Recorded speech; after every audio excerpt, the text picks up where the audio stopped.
right, so the next topic we're going to be discussing is speed and agility on the tennis court. For obvious reasons, when we look at guys like Djokovic, it is probably one of the most important areas of improvement at any level, but especially at the highest level, because that's what makes the difference between being in position for a shot and being just out of position and not being able to come back into the point, considering how fast the shots are going at that level. One important thing that we need to be looking at is the difference between speed and agility. Typically, when we look at other sports, a sprinter, for example, is going to achieve maximum velocity at some point during his sprint, but might be a little bit slower coming out of the gates than a tennis player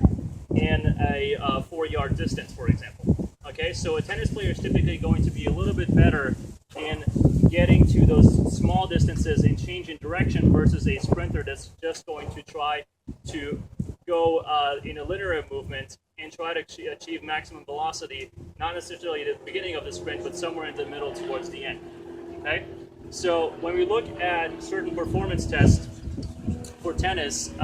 we really want to, again, be as specific as possible to the movement patterns and also the distances that are covered on the court. So if we look at a test, for example, like a 40-yard dash, that doesn't really tell us much about what the player is actually able to do on the court. Because a sprinter on a 40-yard dash is actually most likely going to achieve maximum velocity at some point, which your tennis player never really will. Tennis players typically will only achieve 70% of their maximum velocity on the court because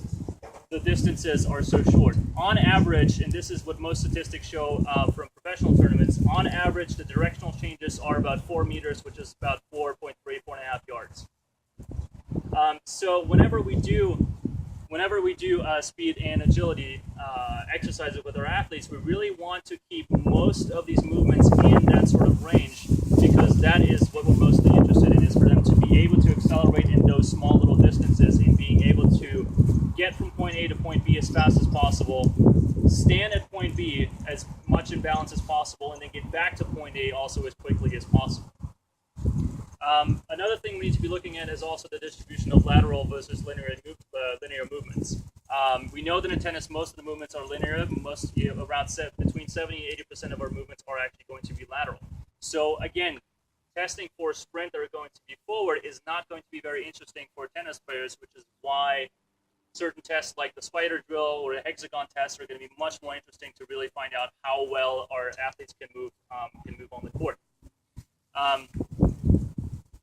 Probably the most important aspect of being able to accelerate to a ball and change direction after we hit is going to be first step acceleration. As opposed to a football player, for example, who can hide behind a bad first step because he can make up his speed later on when he's still running with the football, a tennis player cannot hide behind a bad first step acceleration. If I'm here doing my split step and going to the ball and my first step is really weak, not coming out immediately, and not covering a lot of distance, the better my opponent is and the better shot they hit, the less I'm going to get to the ball in a good position because of my first step. And knowing that, we have to look at what the actual mechanics of the split step are, because this is where we're going to be getting our first step from. There is a pretty common misconception about the split step in tennis, and unfortunately, tennis is one of the few sports that still has that sort of misconception about the split step as opposed to other sports like volleyball, which is that both feet land on the court at the same time, which actually isn't true when we look at very high-speed camera footage from the professional players. What is actually going to happen is that our foot that is furthest from the ball when we're taking a split step is going to land just a split second before our other foot that is going to be closer to the ball. What that means is if we're doing certain exercises like a jump over a hurdle, or